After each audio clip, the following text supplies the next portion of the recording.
Ante todo, nuestro reconocimiento a Nurit y al Combat Antisemitism Movement por esta magnífica iniciativa. Muchas gracias también por la osadía de convocarnos. Si hubiéramos estado en tu lugar, creo que no habríamos tenido la misma osadía. Por supuesto, un privilegio estar con un panel de este calibre. Mi padre solía decir que nunca hay que aguardar al incendio para crear el cuerpo de bomberos. Nosotros tememos que el incendio ya está.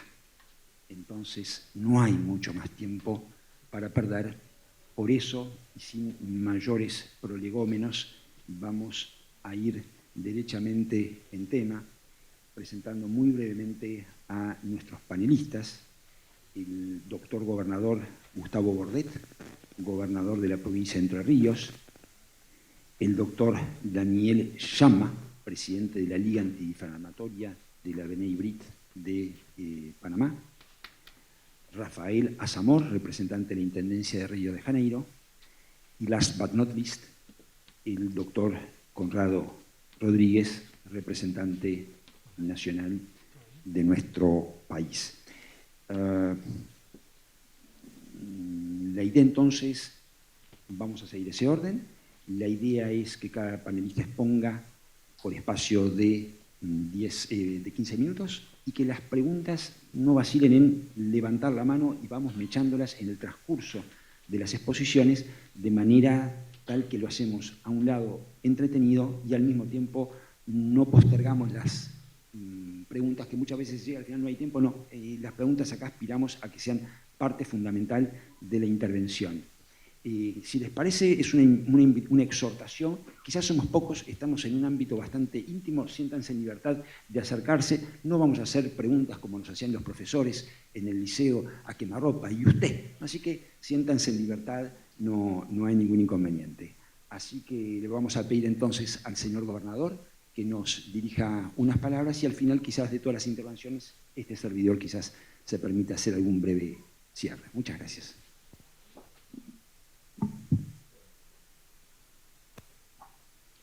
Muy buenas tardes.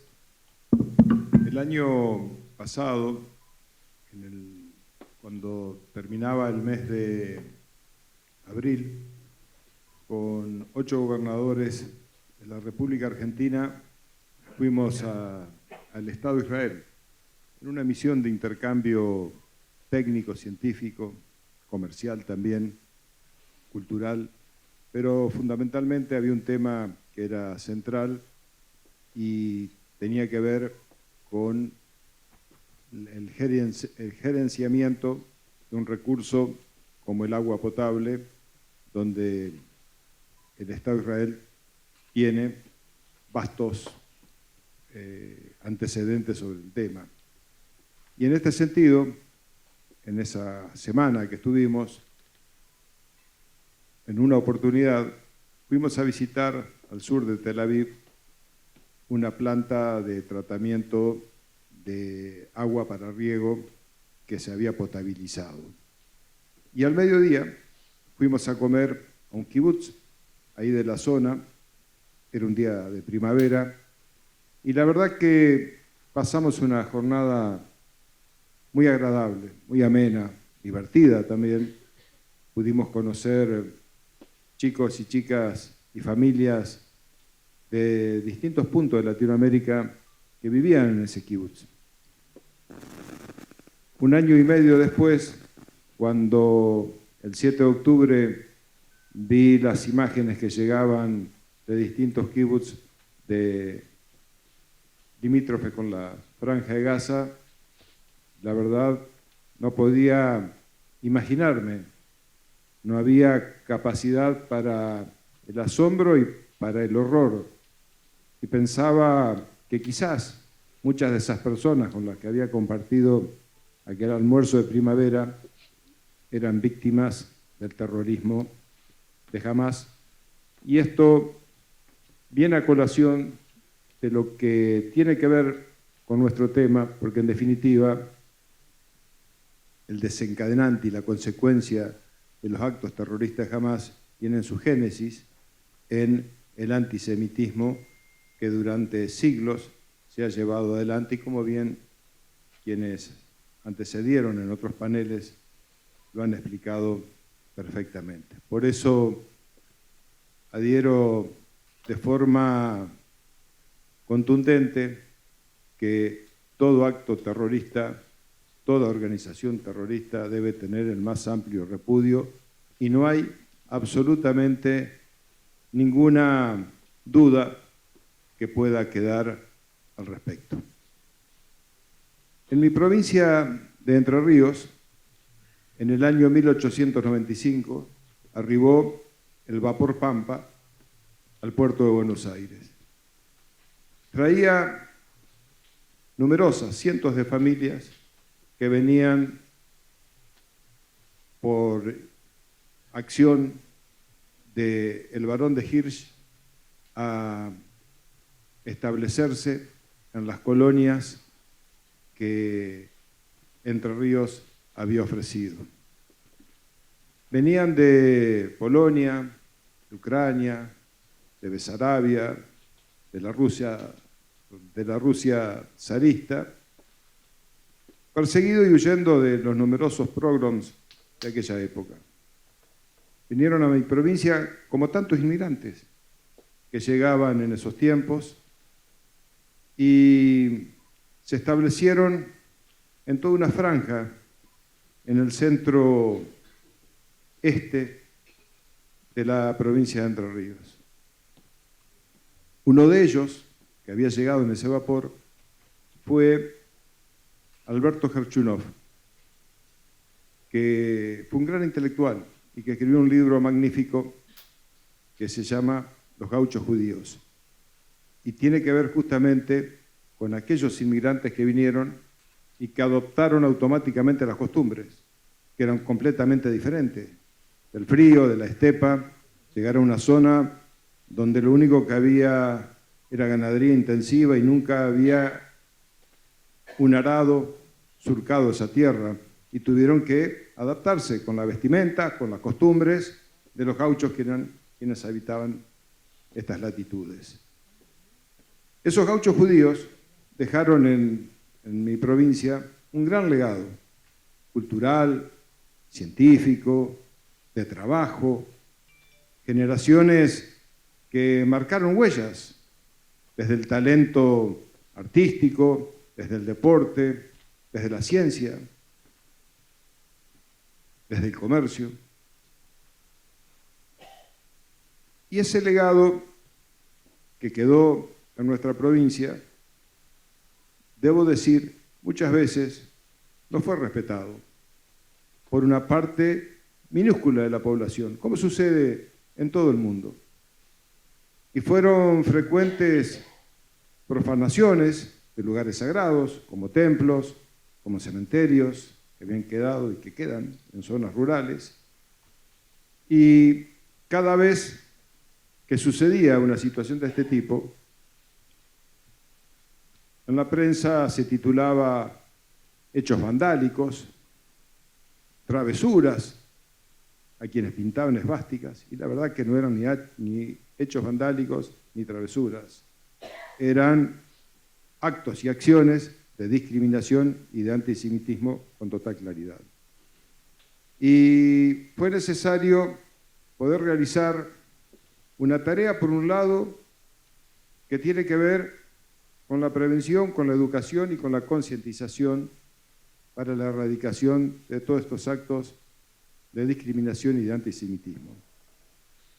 Cuando asumí la gobernación en 2016, tuve una primera reunión con DAIA Argentina, donde celebramos un convenio justamente para que se incorporen en todas las currículas de todos los niveles educativos, tanto primarios, secundarios, terciarios y universitarios, para que se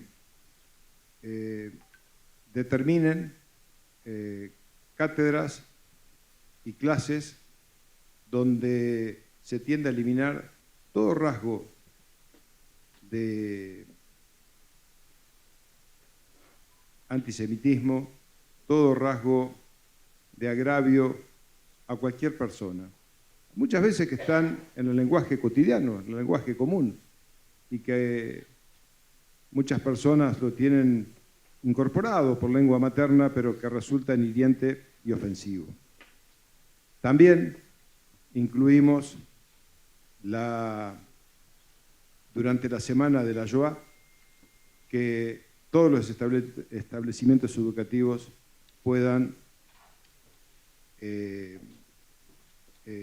realizar un exhaustivo análisis sobre lo que significó la Shoah como calamidad y catástrofe en nuestra civilización.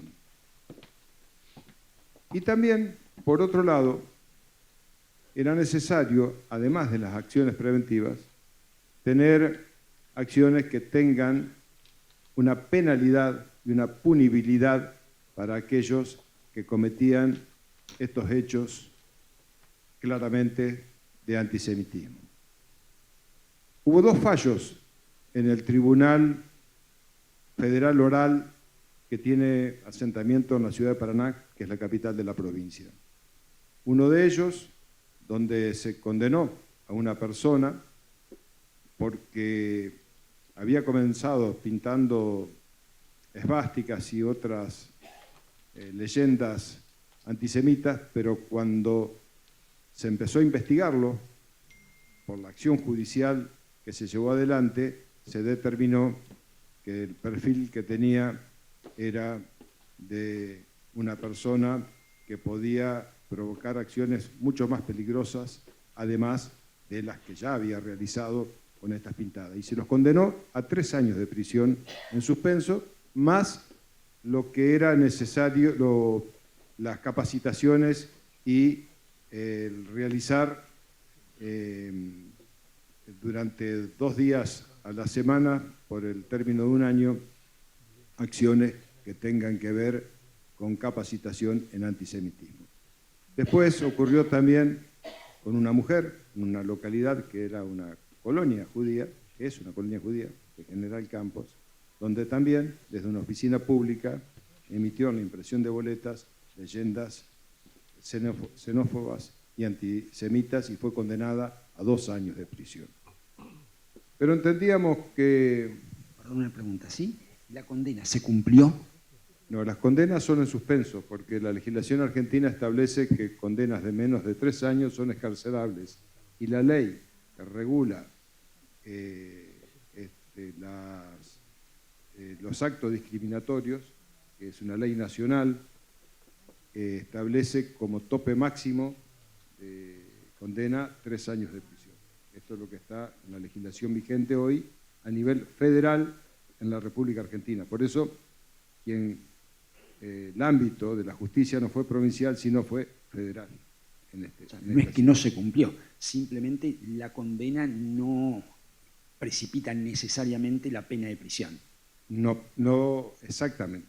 Está la punibilidad, pero no la prisión efectiva, porque en la legislación argentina toda pena de menos de 3 años es excarcelable. Exactamente. La pena complementaria, por supuesto que se cumplió, pero además esto lo inhabilita al actor de estos hechos para poder ejercer distintos cargos públicos, para poder ejercer distintas acciones que cualquier ciudadano común puede llevar adelante. Entonces, lo que nosotros habíamos advertido con la DAIA de la Delegación de Paraná era la necesidad de ir mucho más allá de un decreto y de un convenio, de poder fijar una política pública que trascienda gestiones de gobierno. Y entendimos que la forma que había para poder establecer una continuidad en el tiempo era a través de una ley. Y empezamos a trabajar una ley que fue largamente debatida en las 2 cámaras de la provincia de Entre Ríos y en abril de este año fue sancionada con un amplio consenso de ambas cámaras. Entre Ríos es la primera provincia en Argentina que tiene una ley de esta naturaleza. Y esta ley establece, si me tomo la licencia de leer el articulado, porque como es una cuestión muy técnica, dos artículos que son centrales y que le dan una proyección más allá de la gestión presente y que sin duda va a sentar un precedente en la provincia. Los dos artículos más importantes de la ley es el artículo 3 establece, adopta en la provincia la definición de antisemitismo establecida en la Alianza Internacional de Recordación del Holocausto, de AIRA, que era un pedido expreso que nos había hecho llegar la colectividad judía de mi provincia. Y el artículo 4 establece que el Estado provincial, a través de la Subsecretaría de Derechos Humanos, ante actos que encuadren en cualquier forma de discriminación, podrá recibir denuncias, realizará tareas de asesoramiento y articulará las acciones judiciales con el Poder Judicial, el Ministerio Público Fiscal, para el pleno ejercicio de los derechos de los ciudadanos afectados. Es decir, que se autoriza a través de la ley a que el Estado pueda iniciar las querellas, pueda ser querellante ante las causas de discriminación y de antisemitismo. Esto, de algún modo, es lo que hoy pone a la provincia en la vanguardia de poder tener, a través de la legislación, la posibilidad, primero, de con claridad, como lo establece AIRA, determinar la calificación de antisemitismo y, por otro lado, accionar ante estos grupos xenófobos, violentos y antisemitas.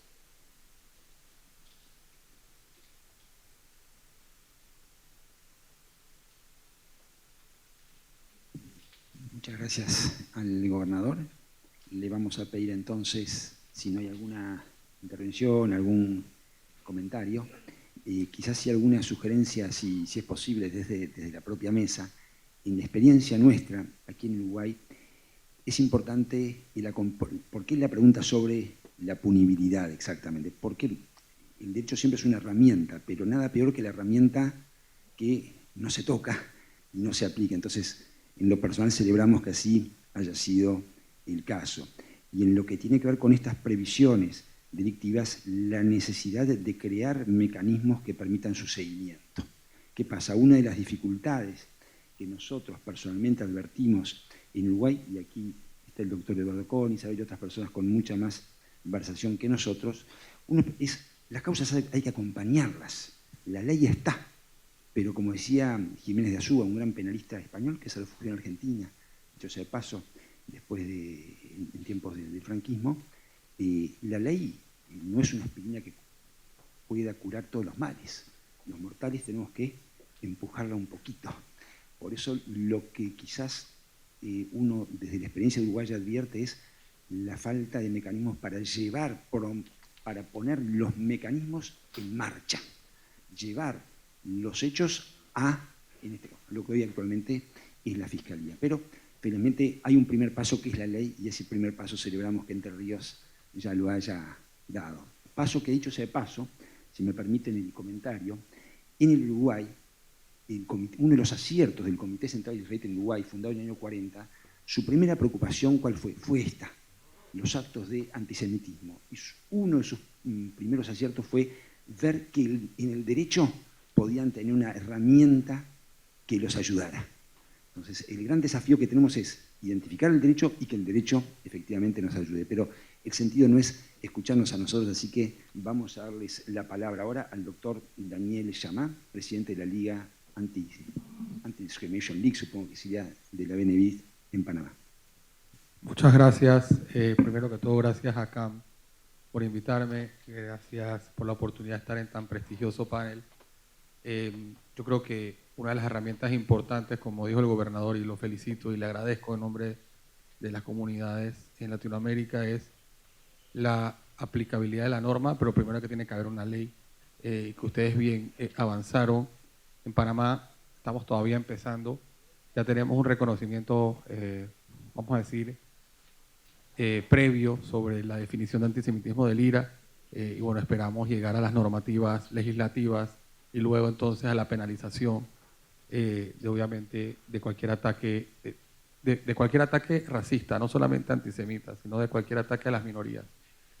En ese sentido yo voy a migrar un poco mi exposición, porque obviamente la parte jurídica es una herramienta fundamental para combatir el antisemitismo, pero yo voy a hablar, creo que, de dos puntos importantes, y bueno, espero también cualquier consulta que tengan. Primero que todo, luego el 7 de octubre, mi cabeza empezó a pensar de otra manera, porque yo no entendía. Yo tengo 32 años, voy para 33 y tengo quizás 15 años combatiendo el antisemitismo desde la escuela, mi paso en las universidades, clubes de debate, hasta el punto de vista comunitario, y siempre era una pelea a lo que yo pensaba que era un tema profundo, lo que yo pensaba que era un tema completamente emocional, hasta que pasó el 7 de octubre y me di cuenta que todo lo que yo pensaba anteriormente era hasta superficial. Me ha tocado controlarme, me ha tocado participar en mesas de debate, mesas de diálogo y programas de radio, donde un sentimiento profundo de impotencia me abarca, y trato siempre entonces de ver cómo puedo yo comunicar este tipo de situaciones. Y me doy cuenta que una de las herramientas que nosotros tenemos que tratar de explotar desde el punto de vista para combatir el antisemitismo es el tema pedagógico. Yo siempre, y trato de participar mucho en escuelas públicas, privadas de la comunidad y no de la comunidad, tratando de impartir este tema del antisemitismo. Y me doy cuenta que tengo dos problemas. Uno, identificar realmente quién me odia porque tiene un odio intrínseco, y quién me odia porque no tiene ni la mínima idea y se deja llevar por las narrativas de las redes sociales, la inmediatez que habló Pilar el día de hoy, la masividad que hay en las noticias falsas de la mala información. Entonces, primero yo identifico con quién voy a discutir. Voy a entrar a discutir con alguien que me odie intrínsecamente y que no voy a poder cambiar su opinión, o voy a tratar de utilizar mis herramientas para convencer a las personas que realmente me odian por ignorancia. Y ahí yo creo que es una responsabilidad de todos nosotros, todos ustedes también, como líderes de sus respectivos países, y es el tema de educación. Y yo siempre lo he dicho, al final nosotros tenemos que migrar el pensamiento de que la educación tiene que dejar de ser sinónimo de buenas notas y papeles que adornen paredes, y tiene que ser un sinónimo de pensamiento crítico. Tenemos que volver a enseñar a la juventud cómo pensar. Eso se ha perdido. Ya la gente no piensa. La gente anda en modo automático. Y eso es importante para el tema de antisemitismo, porque Pilar lo dijo el día de hoy en la mañana. Ella dijo, espérate, si yo lleno las redes sociales de información que sea falsa, una mentira dicha 1000 veces se convierte en una verdad. Y esa batalla la estamos perdiendo. Por eso estaba hablando con el grupo en Panamá y queremos empezar un programa piloto de crear una línea de comunicación. La ciencia de la comunicación, como bien lo es una ciencia. Quiere decir que eso se tiene que probar. Tenemos que dejar de emitir criterios y opiniones y debemos empezar a medir los mensajes que queremos transmitir. ¿Qué mensaje va a llegar a ese grupo de personas ignorantes que realmente no entienden por qué están peleando o por qué están atacándonos? ¿Qué mensaje va a calar mejor? ¿Qué mensaje va a caer mejor? ¿Qué mensaje voy a poder utilizar yo para convencerlos? ¿Por qué? Porque si nosotros hacemos un estudio preliminar de lo que está pasando en las redes sociales, estamos perdiendo la batalla porque nos llaman genocidas 1,5 millones de veces. Y es el mismo mensaje que se repite 14,000 millones de veces en las redes sociales. Y ese es el mensaje que la gente que no entiende está acaparando en su mente. ¿Qué nosotros tenemos que hacer? Utilizar estrategias masivas de comunicación probadas, con grupos de enfoque, con personas que puedan medir bien realmente qué es lo que está sucediendo y pasar un mensaje claro, en unidad, para poder tratar de combatir esta ramificación de mentiras que hay en las redes sociales. Eso es lo primero. Lo segundo, y espero que esto quizás sea un poco controversial y no ofenda a nadie. Viendo las personas que participan en este foro, que me parece uno de los más importantes a nivel regional y cuidado mundial, me hace falta gente en las ramas de edades hasta 35 años.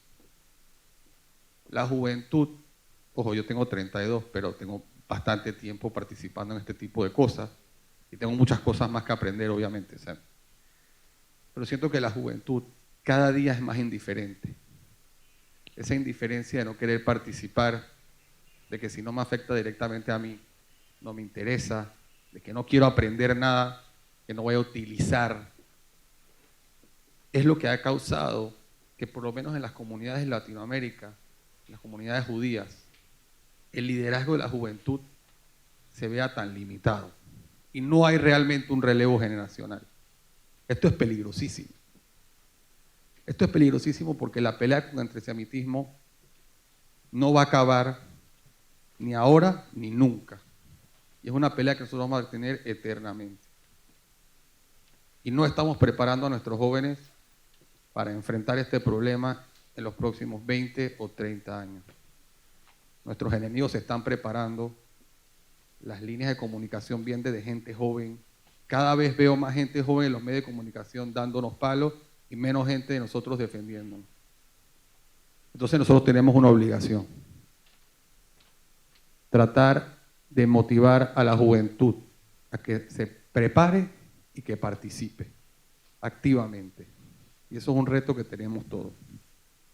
Pregunta, sí, perdón. ¿Por qué entiendes que la juventud judía es menos activa que la juventud, digamos, que postula las otras causas, las causas antisemitas, por decirlo de alguna manera? ¿Por qué unos son menos activos que otros?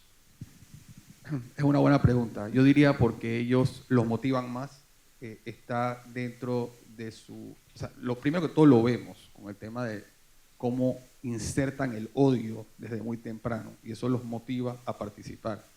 Nosotros como gente buena de derechos humanos tratamos de simplemente darle la libertad a la persona de que se prepare y estudie lo que uno considera que quiere hacer y dejamos de motivar a los jóvenes a que esto de combatir el antisemitismo, por lo menos en Panamá, lo voy a decir en Panamá, porque en Panamá, gracias a Dios, no tenemos un antisemitismo visceral, quizás como hay en otros países, pero igual lo hay.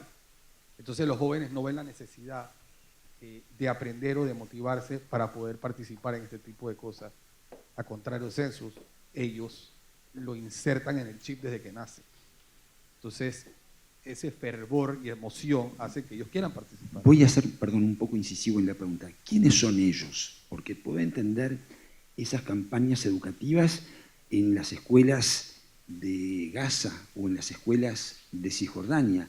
Ahora, fuera de lo que es la tierra de Israel, no quisiera entender un poco más cómo funciona el adoctrinamiento. Sí lo hay, porque pienso yo, y esta es una opinión, probablemente podamos tener un debate de este tema. El que odia, transmite. Desgraciadamente el odio se pega, el amor no tanto. Entonces, y esto lo digo con mucha humildad y con mucho respeto, nosotros, o por lo menos el que quiere Israel y el que ama a Israel, es amor puro. Pero es más difícil contagiar el amor que contagiar el odio. Entonces, las personas que te odian, independientemente de dónde vengan o por qué vengan, contagian ese odio a sus siguientes generaciones, a sus vecinos, a sus hijos, a sus sobrinos, a sus primos. Y eso obviamente se multiplica y evoluciona de una manera mucho más masiva de lo que puede evolucionar el amor, el cariño, el respeto y el aprecio por los derechos humanos, por la tierra de Israel, por el pueblo judío o por cualquiera de las minorías, porque al final es un tema también de minoría. Entonces, y no lo quiero enmarcar y encircular, pero estamos hablando de antisemitismo, por eso lo digo. Entonces, ojalá, si el amor fuera tan contagioso como el odio, probablemente podamos tener un poco de igualdad, o por lo menos asimilar los números. pero es mucho más fácil contagiar odio que amor. Entonces yo creo que por ahí puede ser. Y bueno, y por último, para terminar mi intervención, porque me interesa mucho escuchar a los demás panelistas, yo considero que nosotros tenemos que enfrentar esta guerra. Yo crecí en el tema del antisemitismo muchas veces en que no era necesario exponernos, de no importar el problema del Medio Oriente a nuestros países, de tener cuidado si vivimos en una sociedad que está en paz con nuestros hermanos árabes. Yo creo que después del 7 de octubre esa teoría tiene que cambiar. Yo escuché a Gen hoy, guardando proporciones, salvó la vida de varias personas que hubo en ese momento. Y yo digo, entonces, ¿yo qué voy a hacer? Esto es una pelea de todos, no de los israelíes. No es jamás contra Israel o contra ciudadanos israelíes que están en Israel.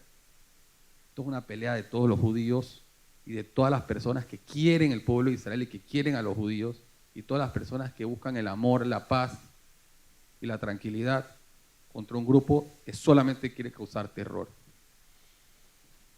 Y yo sé que la gente no se va a enlistar y va a ir al ejército a pelear con las armas, pero nosotros tenemos que pelear con la palabra y con la intelectualidad y dejar de escondernos y salir a los medios de comunicación, a las redes sociales de ser necesario y defender lo correcto y defender lo justo. Y eso es una obligación de todos.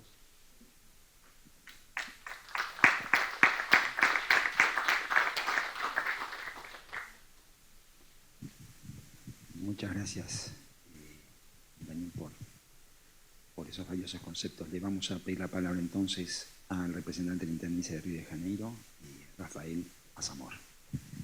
Hola, mucho gusto. Primero, perdón, no hablo español como mi lengua madre, es portugués, pero voy a intentar. Yo, así como Daniel estaba hablando, yo vivo en la comunidad judía desde los primeros minutos de mi vida, hace 43 años.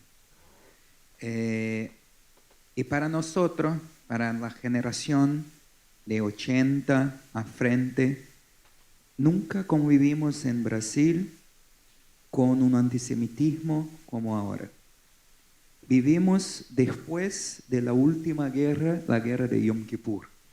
Para nosotros estaban todo pronto, listo.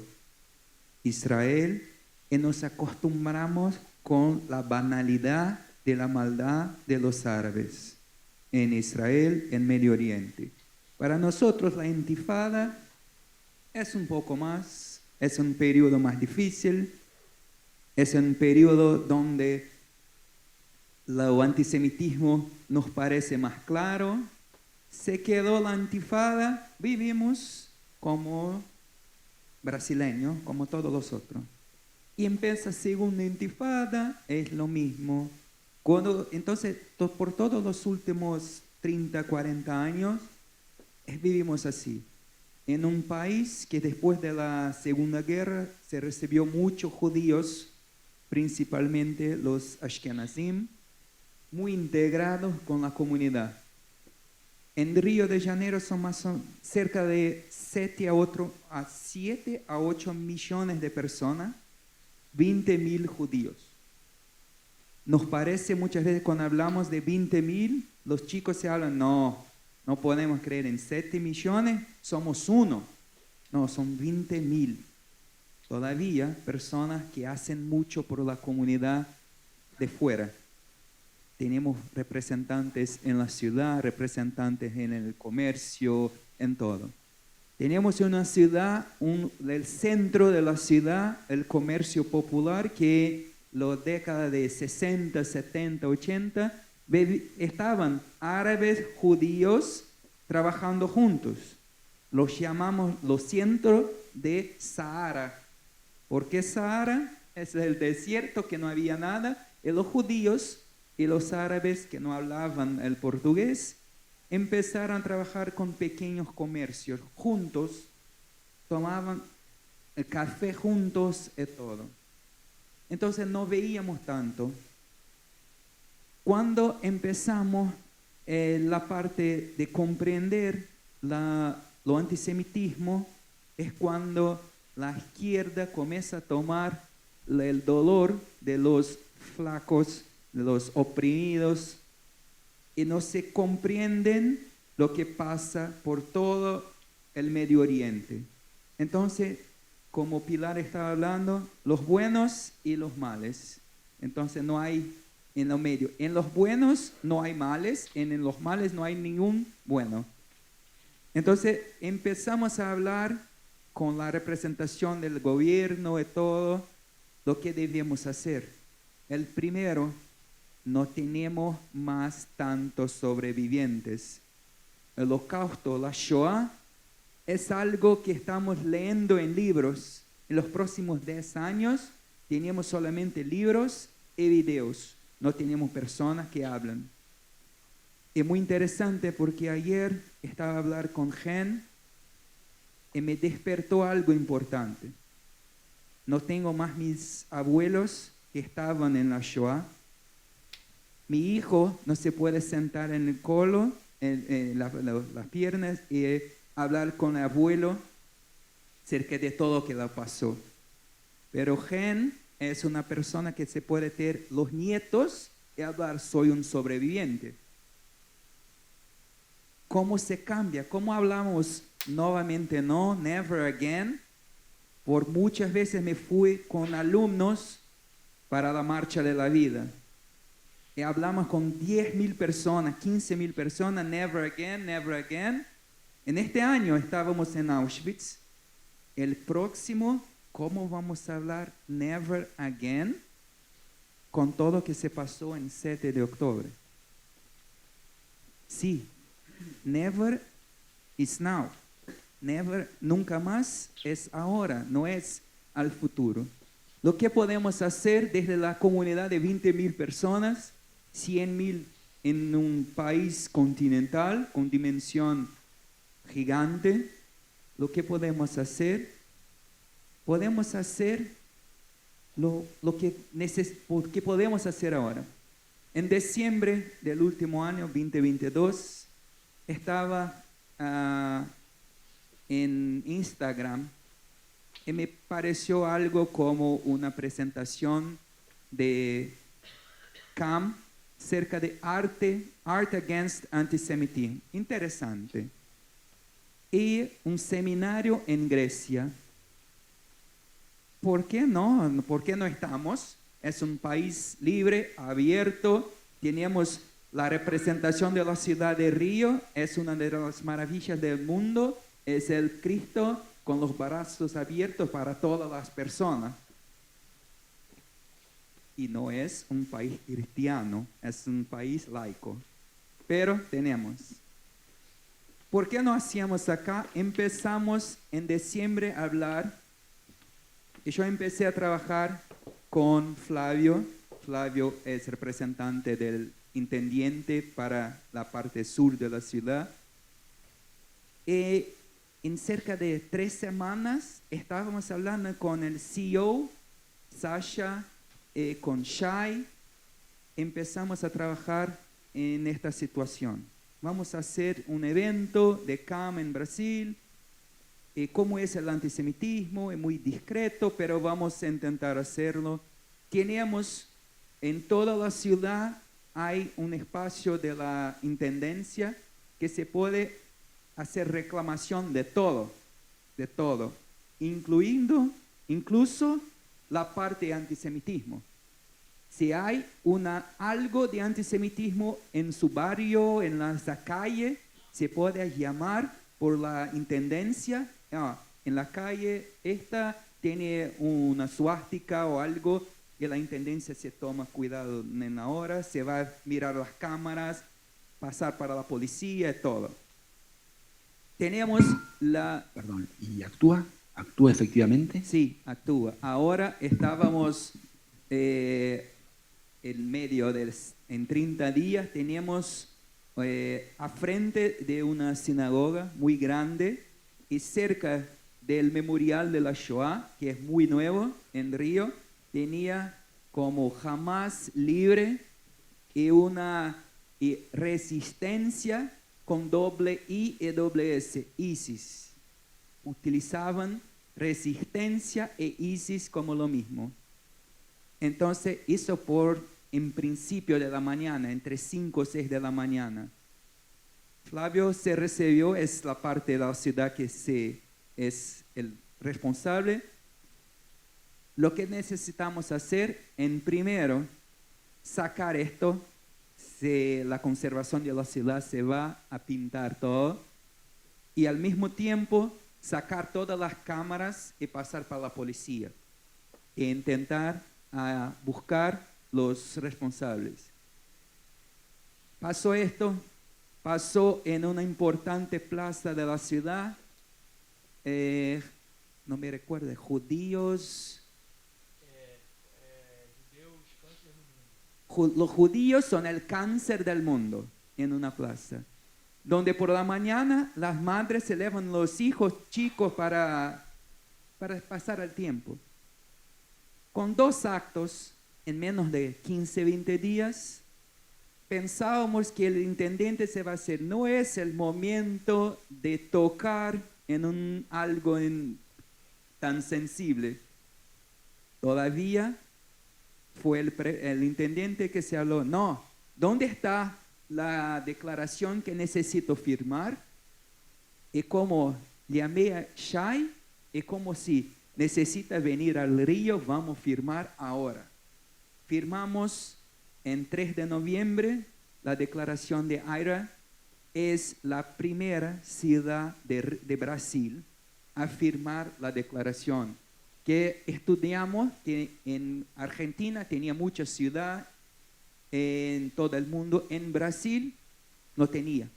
El país todavía no es un signatario. Todavía el intendente se quedó importante en la ceremonia para firmar con 10 personas de la Confederación, de la Federación del Estado, personas importantes. El intendente se habló en hebreo, Ani Haver Shel Israel, soy amigo de Israel. Y acá los judíos son siempre bienvenidos y hay que se sentir en casa, en su casa. Entonces tenemos esto, tenemos holocausto, es enseñanza de holocausto en las escuelas. Es una ley de Río. Hay que enseñar a los alumnos acerca del holocausto. No es suficiente, no es suficiente. Todavía necesitamos hacerlo.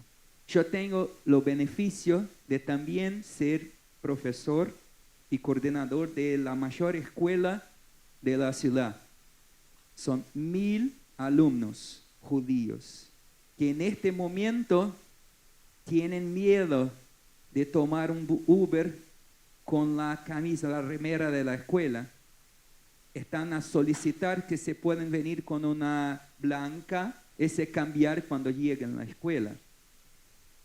Tenemos eventos como una chica de 14 años que se toma un Uber y se preguntó el chofer, ¿es judía? ¿Estudia acá? En un momento se pensó, lo que debo hacer, lo miedo es más fuerte. Se habló, no, soy hija de una profesora, no pago, por eso estudio acá. Empezó a escuchar barbaridades. Hay que morir todos esos. ¿Qué van a hacer? Lo que pasó en la guerra, una lástima que no se fueron todos. Para una chica de 14 años sola, lo que va a hacer. En este momento empezamos en la escuela a hablar con ellos. Hablar, sí, es una decisión de la familia. ¿Qué te va a decir a tu hijo? No, soy judío para el chofer. ¿Y qué se puede pasar? Entonces, es muy difícil. Estaba a hablar con mis alumnos en la escuela Liesing.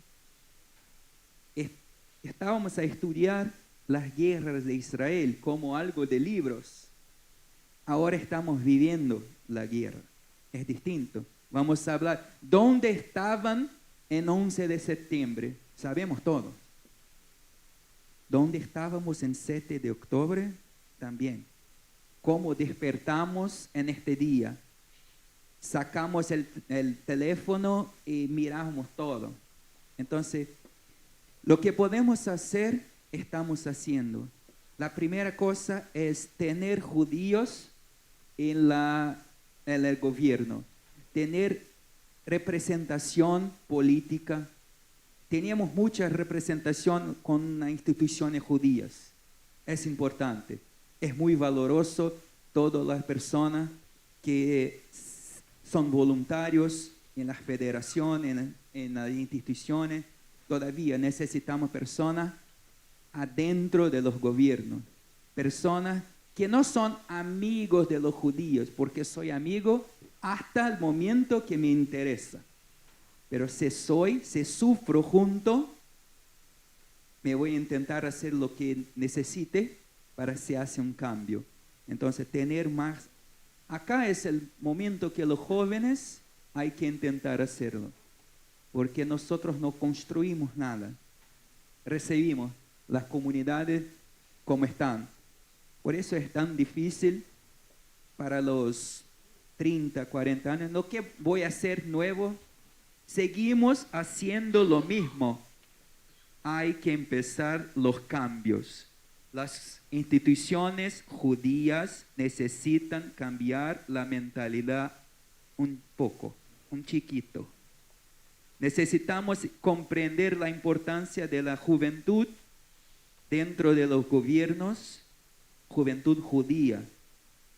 Poner la importancia de apoyo personal y apoyo financiero también. Hay muchos jóvenes que a los 40 quieren tener los millones de dólares. Sí, y la comunidad vive como.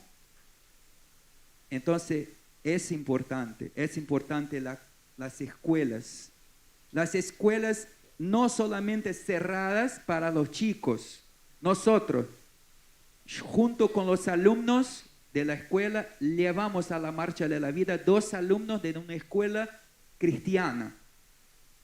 Tiene 240 alumnos en la serie. Tomamos 2 con nosotros, no pagan nada. Al final, ¿qué tienen que hacer?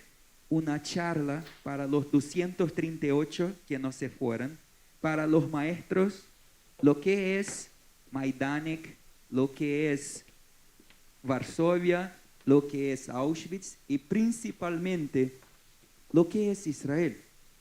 Cómo se cambia todo, cómo es todo, sin comprender que Israel es un regalo por cuenta de la Shoah.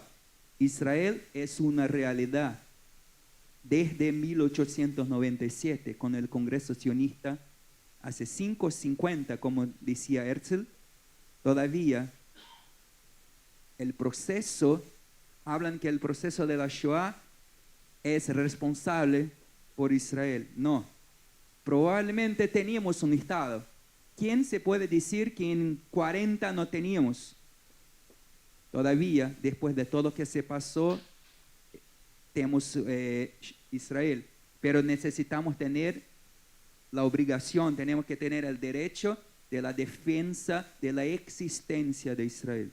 Por eso creo que la educación es la forma de tener responsabilidad en los gobiernos, en las instituciones privadas y todo, tener personas capacitadas cada vez más. ECAM es una institución que puede ayudar con la capacitación.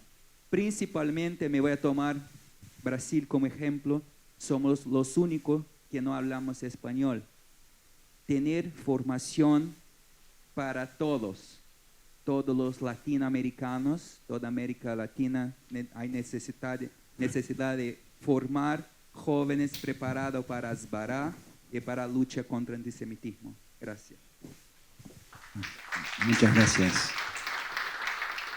Muchas gracias, Rafael. Le vamos a dar entonces la palabra al diputado Conrado Rodríguez. Bueno, buenas tardes para todos. Un placer estar aquí. El agradecimiento para CAM, en primera instancia, el agradecimiento muy especial para Nurit, para Yay, por la invitación. Un honor poder compartir este panel con destacados panelistas. Yo quería hablar obviamente sobre el tema del antisemitismo, lo que significa. Yo creo que es uno de los mayores flagelos que tiene la humanidad, ¿no? Y esto obviamente quedó muy palpable el pasado 7 de octubre. Uno ha escuchado de diferentes visiones, pero realmente a uno le llama poderosamente la atención cómo se intenta calificar los sucesos, ¿no? Bueno, sí, fue realmente un salvajismo único que no se veía hace tanto tiempo, pero ¿no? Hay que entender también que Israel hizo tal cosa, tal otra. Se intenta siempre calificar para tener un justificativo. Y esas son las cosas que a uno lo sacuden. Obviamente nos sacudió y nos puso realmente en una situación única lo que vimos a partir de esas primeras noticias el pasado 7 de octubre, pero también nos sacude esa interpretación o esa visión de mucha gente que dice, sí, pasó esto, pero, ¿no? Yo creo que esos peros justamente lo que establecen es en el trasfondo es un antisemitismo, es un sentimiento antisemita. Perdón por la interrupción, pero quizás sea pertinente. Uno siempre ve eso. Para decir algo a favor de Israel hay que decir algo en favor del otro. ¿Por qué? Si a uno pensemos al revés, si uno quisiera elogiar algo del mundo árabe, que ciertamente hay muchas cosas, no se me pasa por la cabeza, personalmente, tener que decir algo a favor de Israel. Exacto, exacto. Bueno, eso lamentablemente ha pasado y va a seguir pasando. Yo creo que si hablamos de herramientas, por supuesto la educación es la primera herramienta de todas, ¿no? La educación que permite conocer la realidad, conocer la verdad histórica, poder también inculcar valores de integración social, respetando los credos y la religión de cada uno, pero logrando de que todos los credos también se integren en la sociedad que vivimos. Esa calificación a mí me llamó poderosamente la atención y yo lo vi aquí en nuestro país, incluso con actores políticos de relevancia, con partidos políticos de relevancia, y realmente nos estremecen. Vuelvo a decir, lo que vivió Israel en estos últimos días es algo que pensábamos que no íbamos a volver a vivir en la historia de la humanidad y que nos retrotrae, sí, a lo que ocurrió en la Shoah. Y que a partir de ese sentimiento es que nosotros nos tenemos que revelar. Y por eso es muy bueno la conformación de estos foros porque justamente vamos a poner el acento en los valores que nos tienen que unificar, que nos tienen que unir como sociedades civilizadas que entendemos de que somos. Hay una frase del expresidente Sanguinetti que a mí me gusta mucho repetir y que la dijo hoy: Israel es la última trinchera de Occidente, por lo que significa Israel, por los valores que abriga Israel, por esos valores de amar a la libertad, ¿no? Como principio fundamental en la esencia de cada ser humano.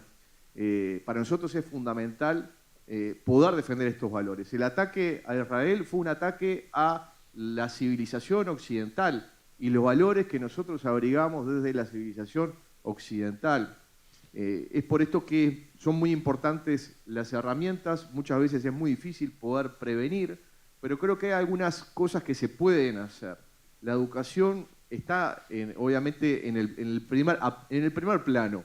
Aquí en nuestro país, un diputado, colega y amigo y correligionario de nuestro partido político presentó un proyecto de ley para que la enseñanza obligatoria sobre lo que sucedió en la Segunda Guerra Mundial con respecto al Holocausto del pueblo judío se pueda impartir en cada una de las escuelas.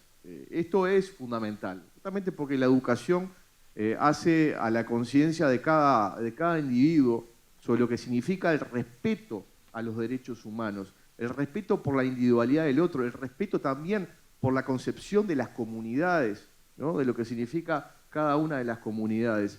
Pero también creo que hay otras herramientas que son muy importantes poder luchar por ellas. Una pregunta sobre eso y quizás también a todo el auditorio. Siempre se dice que en las crisis hay una oportunidad, tratando de ver en medio de la oscuridad la luz. Y uno se pregunta si en medio de lo que estamos viviendo de la guerra, ¿acaso no hay una oportunidad para que iniciativas como estas que tú mencionas, tu proyecto de ley para penalizar el negacionismo, si acaso no estamos ante la coyuntura adecuada para promoverlas y si acaso no tenemos un pequeño viento a favor que quizás en otras circunstancias no tendríamos. En lo particular me hubiera gustado que la coyuntura no se hubiera dado y que igualmente los proyectos hubieran prosperado, ¿no? Pero tú tenés toda la razón. Hay una situación que está viviendo Israel y que está viviendo la humanidad y que es muy importante poner el acento en las herramientas que podemos llevar adelante. Herramientas de educación, herramientas legislativas. El señor gobernador hablaba de ellas y me parecen fundamentales. Nosotros hace exactamente un año presentamos un proyecto de ley para tipificar como delito la negación del holocausto judío, la negación, banalización o menoscabo del holocausto al pueblo judío. Y de otros genocidios, incluimos el genocidio armenio y otros genocidios que sean reconocidos, en este caso, por el Estado uruguayo y por la Asamblea General de las Naciones Unidas. Y lo hacemos desde el punto de vista de incorporar como causal expresa, dentro de un artículo que es el artículo 149 bis de nuestro Código Penal.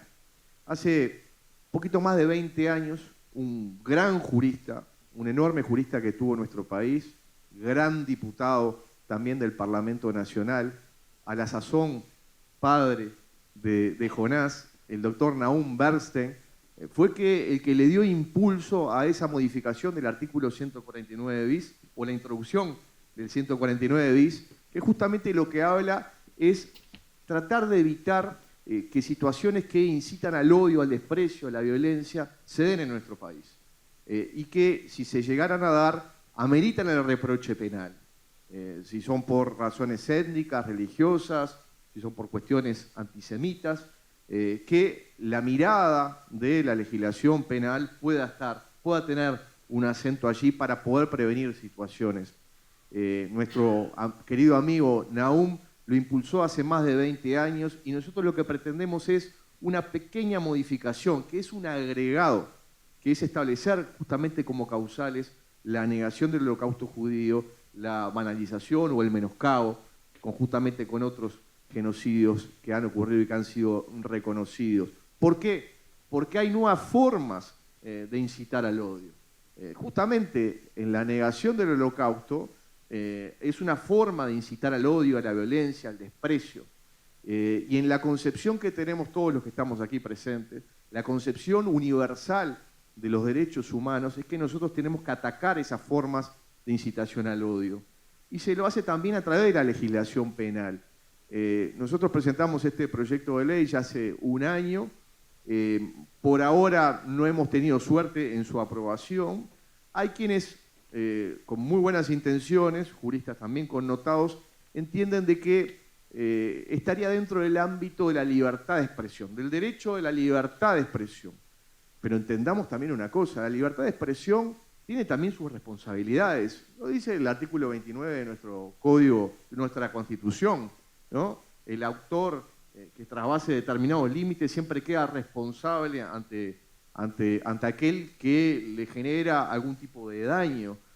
Hay delitos, incluso en nuestro Código Penal, como la apología del delito, que es en verdad la autorización de la libertad de expresión, pero que se castiga.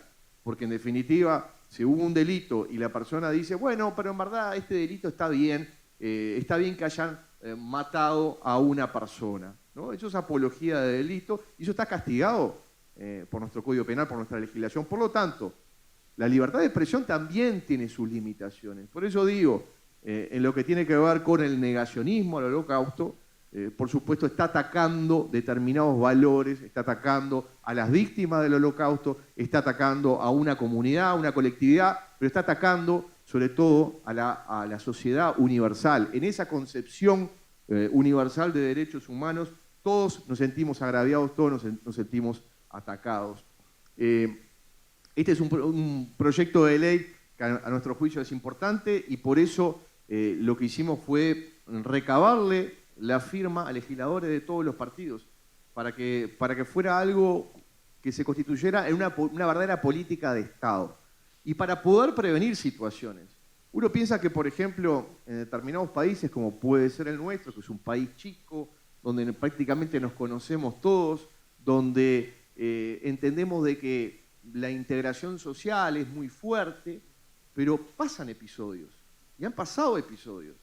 Lo de David Frem es un ejemplo muy claro. Ayer, en la cena de ayer, se habló, estuvo la hermana de David.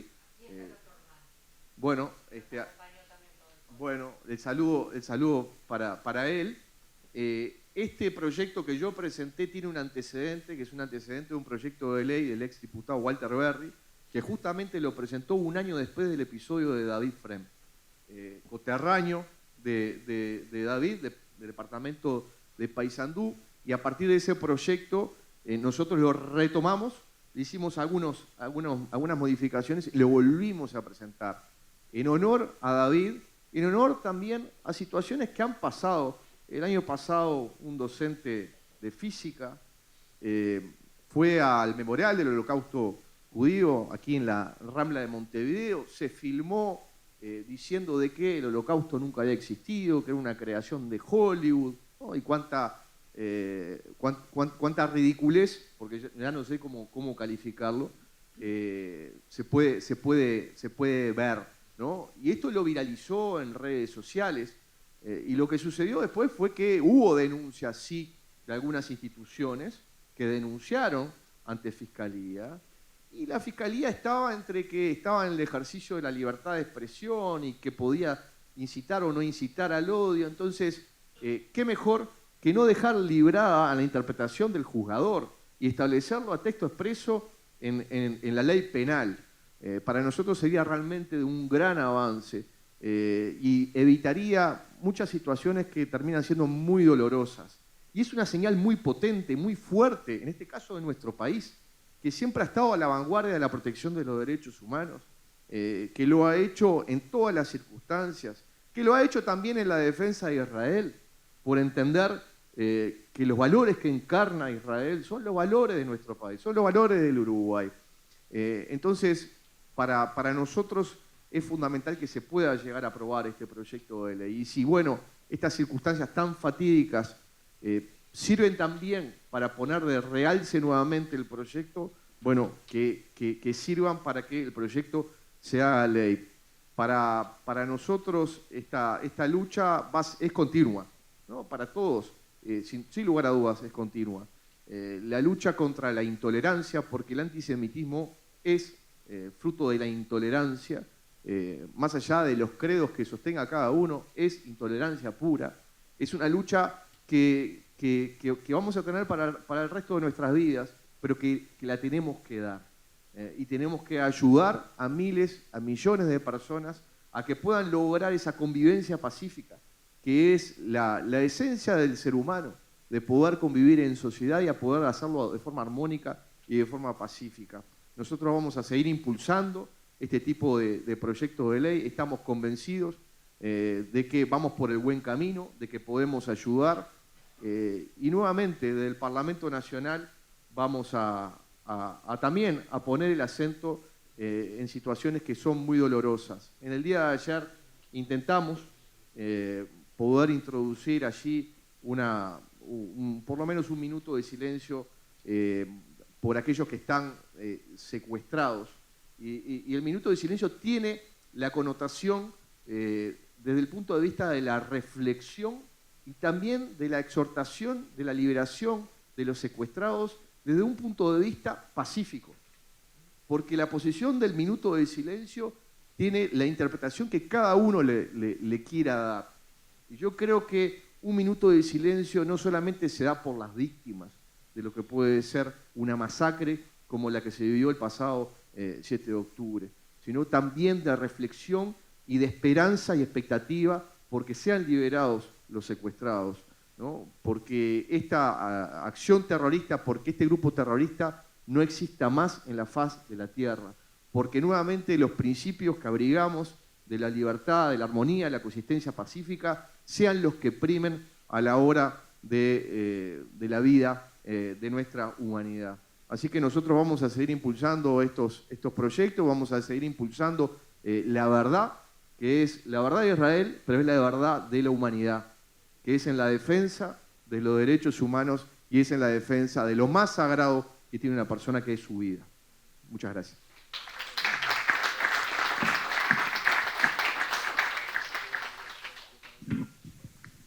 gracias, doctor Conrado, y en lo que nos es humildemente personal por la referencia a nuestros mayores y por esas expresiones tan contundentes que uno no puede menos que abrazar a cuatro manos, ¿verdad?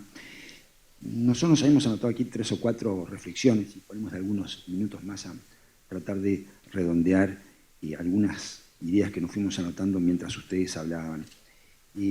Tomamos nota aquí la necesidad de que el antisemitismo está en la raíz, nos decía el gobernador, la necesidad de deplorar el terrorismo, evitar los eufemismos. Recordemos que en la Alemania nazi todo era eufemismos, ¿verdad? Solución final, evacuación, las cosas, aprender a llamar las cosas por su nombre.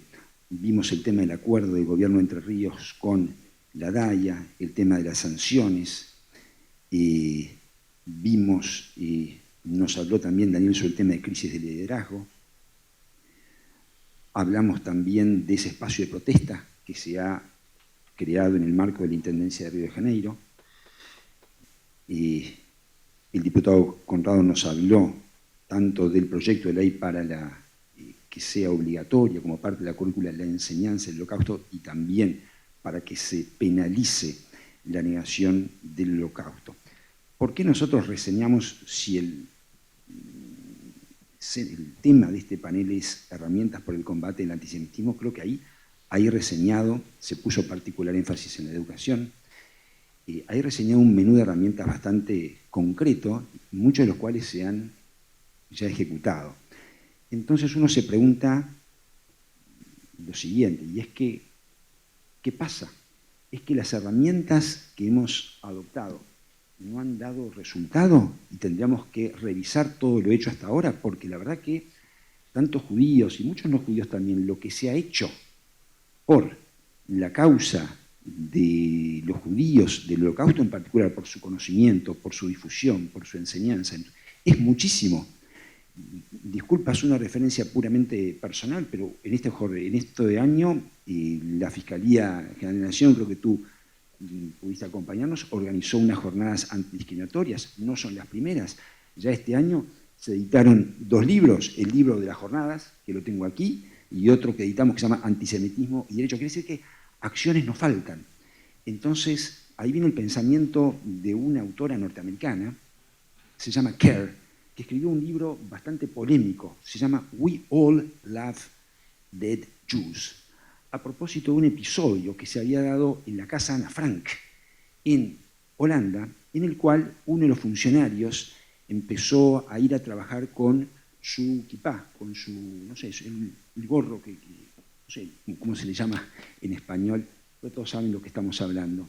Y entonces tuvo inconvenientes, nada más ni nada menos, dio lugar a todo un procedimiento en la propia casa de Ana Frank, que no es una institución judía, es una institución nacional. Entonces, esta autora norteamericana plantea, indudablemente lo que estamos haciendo está mal, porque hacemos más y más, y sin embargo, como estas jornadas, por ejemplo, y pareciera que los resultados son cada vez menos y menos. ¿Y dónde está la respuesta a eso? Esta es una pregunta para todos nosotros. Nosotros vamos a compartir la respuesta que nos dio el pensador argentino, Santiago Kovaliov, que junto con Daniel Sapsay, también de Argentina, nos honraron con su presencia este año. Y básicamente la respuesta, creo que vale la pena que sea leída, si me permiten, no va a demorar mucho, pero lo va a expresar mucho mejor que nosotros.